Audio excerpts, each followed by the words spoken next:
एक बार विवेकानंद बनारस में एक मंदिर से बाहर आ रहे थे तो बाहर बैठे कुछ बंदरों ने विवेकानंद को चारों तरफ से घेर लिया, जिससे विवेकानंद थोड़े घबरा गए और भागना शुरू कर दिया। तो जब वो भाग रहे थे तो बंदर उनके पीछे और पड़ गए, वो और भागने लगे, बंदर और पीछे भागने लगे।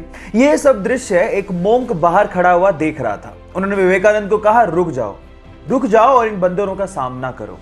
तो जैसे ही उस मोंक की बात सुनी, विवेकानंद वहीं रुक गए, पलटे और उन बंदरों का सामना करना शुरू कर दिया। जैसे ही उन्होंने उसका सामना किया तो बंदर धूम दबा के भाग गए। यहां पर विवेकानंद ने अपनी जिंदगी का सबसे बड़ा लेसन सीखा। उन्होंने ये सीखा कि जिंदगी में कभी विपत्तियां आए तो भागो मत, पलट के उनका सामना करो, तभी जिंदगी में आप परिपक्व हो पाओगे। उसे बचपन से ही कंप्यूटर का बहुत शौक था। इस शौक को देखते उसके पिताजी ने जैसे तैसे करके उसको कंप्यूटर खरीद के दे दिया, लेकिन इसके चलते वो 10वीं क्लास में फेल हो गया। लोगों ने तो यहां तक कहना शुरू कर दिया, जो 10वीं क्लास का एग्जाम नहीं पास कर पाया वो जिंदगी में क्या करेगा। लेकिन उसे अपने पैशन पे भरोसा था। एक दिन एथिकल हैकिंग का उसने सेमिनार लिया और उसने डिसाइड कर लिया कि मैं एथिकल हैकिंग में अपना भविष्य बनाऊंगा। फिर क्या था, अपनी मेहनत के चलते आज वो लड़का बड़ी बड़ी कंपनीज जैसे कि Facebook, Apple, Google, Yahoo, Microsoft के प्रोग्राम्स में बग यानी कि कमियां ढूंढ के करोड़ों रुपया कमाता है और उसके अलावा साइबर क्राइम में वो पुलिस की मदद भी करता है। Yes, I am talking about Manan Shah. Guys, यहां सीखने लायक बात यह है कि अगर आपके पैशन में आपको भरोसा है तो आप एक दिन जरूर सक्सेसफुल होगे। आप लोगों ने मूवीज में सुपर हीरो को तो प्लेन को लैंड कराते हुए और पैसेंजर्स की जान बचाते हुए देखा होगा, लेकिन रियल लाइफ में भी एक ऐसा इंसिडेंट हो गया जो किसी मूवी के स्टंट से कम नहीं था। यह बात है 2014 की, जब एक पैसेंजर प्लेन को लैंड करना था, लेकिन जैसे ही पायलट ने टायर्स को खोला तो आगे वाला टायर ढंग से खुला ही नहीं। अब अगर उसी सिचुएशन में वो लैंड करवाता तो पक्का कुछ ना कुछ बड़ा एक्सीडेंट होता। लेकिन इतने में होती है हमारे सुपर हीरो की एंट्री विद पिकअप। वो एक जीप लेके आता है और आगे के टायर को करवाता है लैंड अपनी जीप में और फिर प्लेन ढंग से लैंड होता है।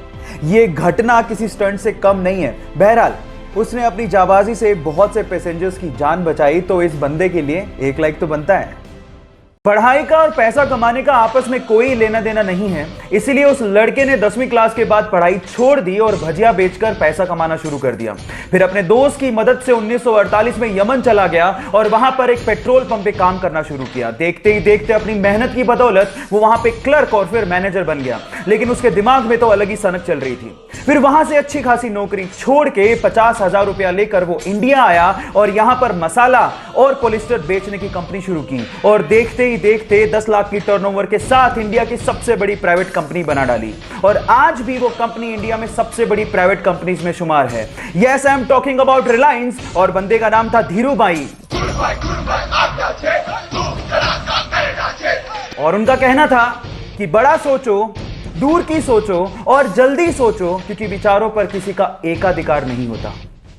एक सुपर हीरो मूवी में हीरो के किरदार की बजाय अगर विलेन का किरदार आपके दिलो दिमाग पे छा जाए तो आप सोच लीजिएगा कि विलेन ने कितनी मेहनत की होगी। सिर्फ एक जोकर विलेन के किरदार के लिए वो 45 दिन तक होटल के कमरे में बंद रहा।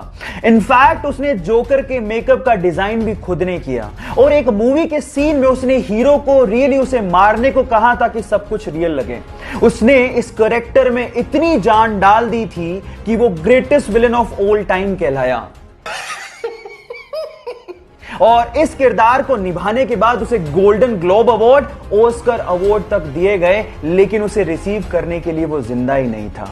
कहा ऐसा जाता है कि ड्रग की ओवरडोज की वजह से फिल्म रिलीज से 2 महीने पहले ही उसका देहांत हो गया। अगर आप उस सुपर एक्टर का नाम जान गए हो तो एक बार चैट सेक्शन में उसका नाम लिखना मत भूलिएगा।